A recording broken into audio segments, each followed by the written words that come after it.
Thank you for being here. America continues to mobilize every segment of our society to turn the tide in the battle against the virus. I want Americans to know that we will get through this challenge. The hardship will end. It will end soon. Normal life will return, and our economy will rebound very, very strongly. But right now, in the midst of this great national trial, Americans must remain united in purpose and focused on victory. To every single American, please know that the sacrifice you're making at this time is saving lives, many, many lives. It's very important that we totally protect our Asian American community in the United States and all around the world. They're amazing people, and the spreading of the virus is not their fault in any way, shape, or form. They're working closely with us to get rid of it. We will prevail together. It's very important. From the beginning, we have been working closely with our nation's best scientists and medical professionals, and we will continue to do so until we have defeated the virus. Our public health experts, who are terrific, are studying the variation in the disease across the country, and we will be using data to recommend new protocols to allow local economies to cautiously resume their activity at the appropriate time. We also have a large team working on what the next steps will be once the medical community gives the region the okay, meaning the okay to get going, to get back. Let's go to work. Our country wasn't built to be shut down. This is not a country that was built for this. It was not built to be shut down.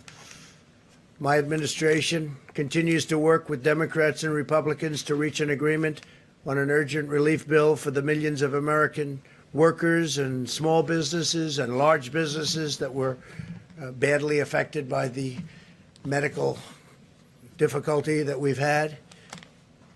If you had a viable business in January, we are committed to ensuring the same is true in the coming weeks. In fact, we want to make it even better than it was before, and we're doing things to help in that regard.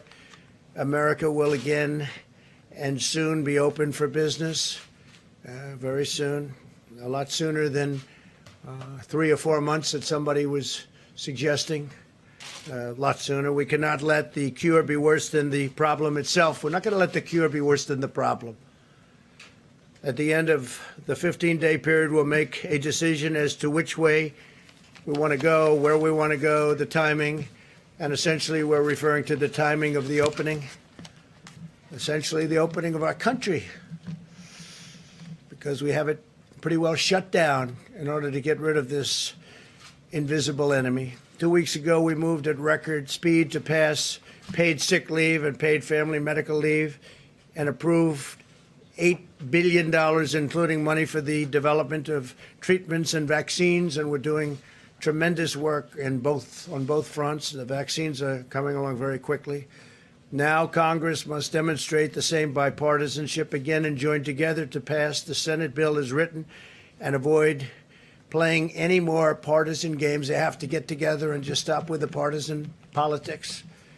And I think that's happening. I got a call a little while ago. I guess they're getting closer. It should go quickly. And it must go quickly. It's not really a choice. They don't have a choice. They have to make a deal. This should not be a time for political agendas, but rather one for focusing solely and squarely on the needs of the American people. We are going to save American workers, and we're going to save them quickly. And we're going to save our great American companies, both small and large. This was a medical problem. We are not going to let it turn into a long-lasting financial problem. It started out as a purely medical problem, and it's not going to go beyond that. We're just not going to allow that to happen. Our country was at its strongest financial point. We've never had an economy like we had just a few weeks ago, and then it got hit with something that nobody could have ever thought possible. And we are fixing it. We're fixing it quickly. And I want to just thank the American people for what they've been through and what they're doing. Our country will be stronger than ever before. and we fully anticipate that, and it won't be that long. Thank you, Mr. President. If I could, the Washington Post is reporting that the total deaths today crossed 100 for the first time. This morning, your Surgeon General on the Today Show said he wanted Americans to understand that this is going to get really bad. Do you share that prognosis? Of course I do. It's going to be bad, and we have a lot of people dying from the flu, as you know. We have a very bad flu season on top of everything else. It's very bad. It looks like it could be over 50,000. And certainly this is going to be bad, and we're trying to make it so that it's much, much less bad. And that's what we're doing. I think we're doing a very good job of it. If you look at other countries, what they've been through, and you look at the kind of numbers and compare them to ours, which is a much larger country than most, the numbers are pretty amazing. And it started with the fact that we stopped people from coming in from a highly affected area and infected area. And that was a good thing to do. So, yeah, it's bad, and it's going to, obviously, the numbers are going to increase with time, and then they're going to start to decrease.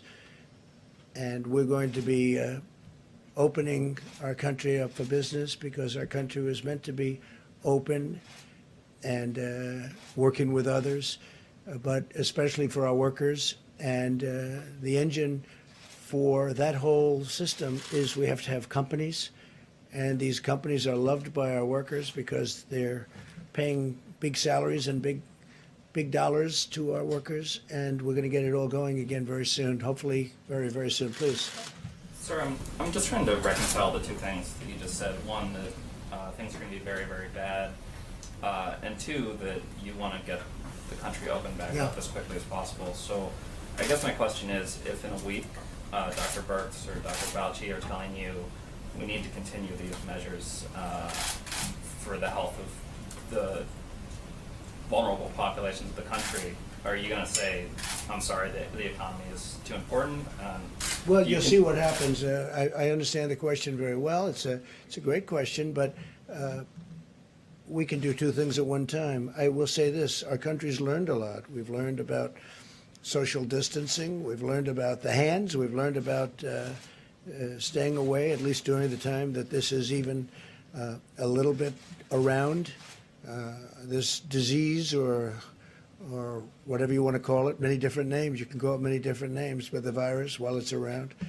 And we can start thinking about, as an example, parts of our country are very lightly affected, very small numbers. And, you know, you look at a state, great governor, Pete Ricketts in Nebraska. You look at the kind of numbers they have out there. They have one of the great hospitals there, too, relative to what we're talking about. But you look at Nebraska, you look at Idaho, you look at Iowa, you look at I could name many countries that are handling it very, very well, and that are not affected to the same extent, or frankly, not even nearly to the extent of New York.